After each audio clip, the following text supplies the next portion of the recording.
আসসালামু আলাইকুম প্রিয় বন্ধুরা সবাই কেমন আছেন? আশা করছি আল্লাহর রহমতে সবাই ভালো আছেন।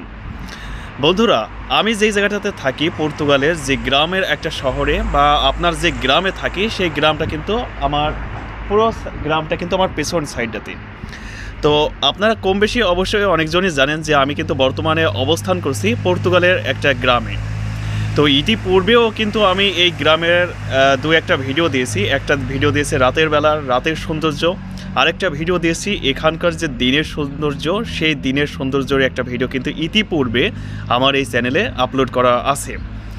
তো মূলত আজকে এই ভিডিওটা করা একটা রিজন আছে। সেই রিজনটা হচ্ছে বাংলাদেশের বর্তমানে যে প্রেক্ষাপট, ওই প্রেক্ষাপটের দিক থেকে যদি বিবেচনা করি তো 95% লোকই কিন্তু এখন দেশের বাইরে আসতে চায়। সেটা ইউরোপ হতে পারে বা উন্নত কোনো দেশে আসতে চাচ্ছে, বিশেষ করে স্পেশালি যারা ইয়াং জেনারেশন আছে তারাই কিন্তু। তো ওই দিক থেকে কিন্তু আমার ইউটিউব চ্যানেল এবং আমার যে ফেসবুক পেজ রয়েছে প্লাস আমার যে ফেসবুক রয়েছে, তো ওখানে কিন্তু বিভিন্ন ধরনের আসলে কমেন্ট আসে, প্লাস আমার মেসেঞ্জারেও কিন্তু অনেক ধরনের মেসেজ আসে। তো এই সকল দিক থেকে ভাবলাম যে আসলে পর্তুগাল সম্পর্কে আপনাদের কিছু তথ্য এবং কিছু জিনিস আপনাদেরকে জানানো উচিত। তো ওই দিক থেকেই কিন্তু আজকের মূলত এই ভিডিওটা তৈরি করা। তো চলুন আপনাদেরকে পর্তুগাল সম্পর্কে কিছু তথ্য আমি আপনাদেরকে জানাই। তো প্রথমত আমার মতামত থেকে কারা পর্তুগালে আসবেন বা আর কারা পর্তুগালে আসবেন না, তো এই জিনিসটা যদি আপনাদেরকে একটু এক্সপ্লেইন করি, তো যাদের আসলে স্পেশালি বাংলাদেশে যদি কোনো কর্মসংস্থান থেকে থাকে আমার মতে উচিত তো তারা পর্তুগাল বলেন আর যে কোনো দেশই বলেন না কেন, তাদের দেশের বাইরে যাওয়া আসলে ঠিক নয়।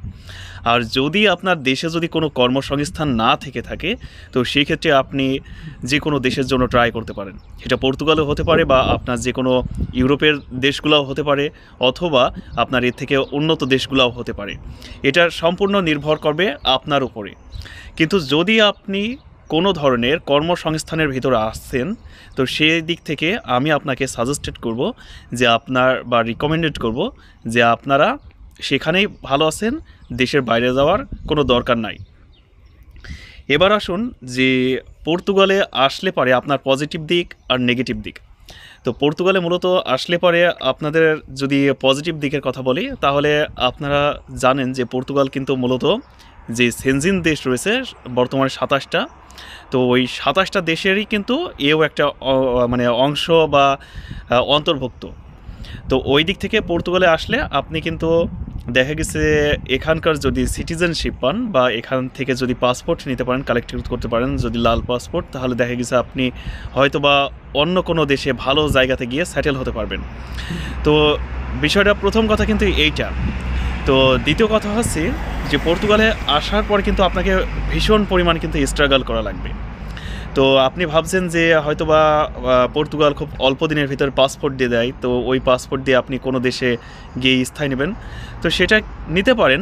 বাট এইটার জন্য কিন্তু আপনাকে ভীষণ পরিমাণ স্ট্রাগল করা লাগবে, দেন কিন্তু আপনি ওই পাসপোর্টের যে স্বপ্ন ওইটা কিন্তু পূরণ করতে পারেন। তো মূলত যখন আপনি আসবেন, আসার পর কিন্তু আপনাকে দেখা গেছে যে আপনার কাজের একটা জটিলতা রয়েছে।